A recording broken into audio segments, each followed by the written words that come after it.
Well, here we are again, folks. We just went through chapter 7 real quick of Proverbs. This is the 7th day of September, and we just went through the 7th proverb real quick. But I want to pick up on something here. He said, keep my commandments. And to keep his commandments, we need to have them before our eye. To know to be careful, to know to walk careful, to be careful. Now, we need to know that we go to the church house for a reason. We are the church of Jesus Christ ourselves. We are the body of Christ. He has come in and dwelt with us and supped with us and lives with us inside of this body. You and I, who have Jesus Christ in us, are the church of Jesus Christ. But we have a building down here that we go to, we call a church. And that's where we meet on Sunday. The Bible said, forsake not the assembling together, as a matter of some do. Now, back in the first church, they assembled in houses. Now we assemble in a building, and a fairly large one, with a pretty good sized group of people. But this chapter 7 has some warnings. The first thing it has some statements. There are some commands. There are 8 commands of what to do with the word. To hide it in your heart so that you will not sin against God, and bind it on your fingers. And when we get down, all the way down, after this, to keep to verse 10, that we find that there are people out there, and especially if you're a man, there'll be a woman out there. If you're a woman, there'll be a man out there that would take you away from your spouse and lay with you. And that's not good terminology in a sense, but that's exactly what this is about right here. And it's laid out for us in chapter 7. There's no hidden things here. It's all out here right in the wide open what this lady planned on doing with this young man.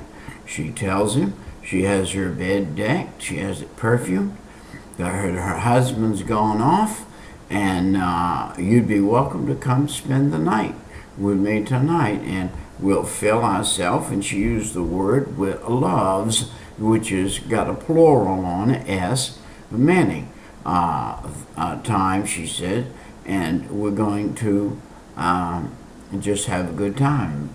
Little does she know that it's going to stick a dart through her and that guy at the same time, probably, if she's caught in the act. And not only that, she's going to cause this young man to have grief the rest of his life from this one evening that he's going to go with her. Now, he is going to go with her. He's going to listen to her flattery.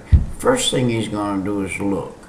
Verse 10 said, and behold, there met him a woman with the attire of a harlot, and subtle of heart.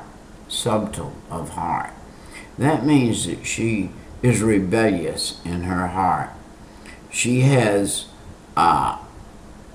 shame in her life, and she doesn't mind.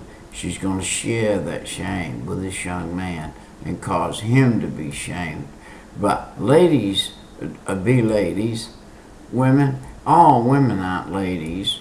All women are females, but all females aren't ladies. To be a lady, you need to appear as a lady. You know what a nice looking lady is who does not turn a man on sexually is a lady that is properly dressed. She can turn a man on to the fact she is a good looking lady. Beautiful. I see beautiful ladies. I see beautiful ladies 80 years old. I see beautiful ladies 20 years old, and they're ladies. But a woman dressed with the attire of a harlot, that is, she's got a dress on when she sits down. There's not much wonder what she would love to show you or allow you to see or trigger you to desire her fleshly body. Now, let me tell you what starts it. The eye. David looked out from up there where he was in his room down onto the roof of the next house, and there was a lady he saw bathing. David should have turned his head around, walked back in the house, and said, the first look was not a sin, but the second look is, and it's going to cause me great shame in my life. No, he looked twice, and then he acted. Now, he has this Harlot lady. She doesn't just pass by with the ATTIAR, but she drops on this young man, and she has, by the way, the Bible said in verse 11, she is lewd and she is stubborn, and her feet abide not in her house, or not under her husband's table, or not at the bed of her husband, but she is a stubborn, lewd woman, and she is void of spiritual understanding, and she is going to take this young man out. And verse 12 said, now she is without on the street. Now she's out on the street. She has let her mind wander. She should have been doing what a woman that's married is supposed to be doing.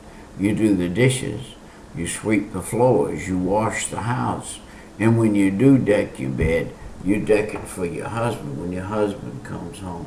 What kills me in this day and age, and I see it, I'm working in public. A lot of times I'm working in a very public place right now, and the ladies that come in to work, man, they come in looking like glamour girls. Well, let me tell you a little something. If you get one of those glamour girls, you wish you never had one, because they're not good. A girl that will dress up for the boss or dress up for the men so that the men their eyes will fall out at work, looking at them, desiring them. It's not a woman that's dressing up for her husband. If she's going to do something like that, she could wear a sack to work, and when she gets home, get in the closet, get her nice dress out, put it on for her husband. By the way, man, listen to Brother Peter. I noticed looking at the web yesterday, a Christian man said this.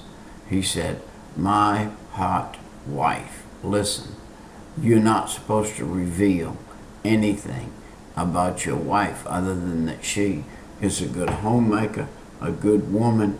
Anything from the love chamber, from the things you whisper in her ear and all that stuff is not public information. Anything about that would demean your wife is not public information. If she's a hot lady, fine. She's supposed to be a hot lady to you. Every man ought to be able to say that in the private to his wife, you're a hot lady. But he's got no business, none whatsoever, saying that in the public to anybody about his wife. He's going to cause men to desire his wife in a bad way. And so be careful what you do. It can cause very much grief, and a lot of grief for your wife. Now, in verse 12, verse 13, so she caught him and kissed him. Wow. She might have just kissed him on the cheek. But she started a fire. She started a fire with this young man. And once she started that fire, she knew she had to do a little something else. So she started blowing a little wind on it with some more words. And we're going to run out of time. And because we are, I'm going to get the next excerpt and catch the rest of the time on this one.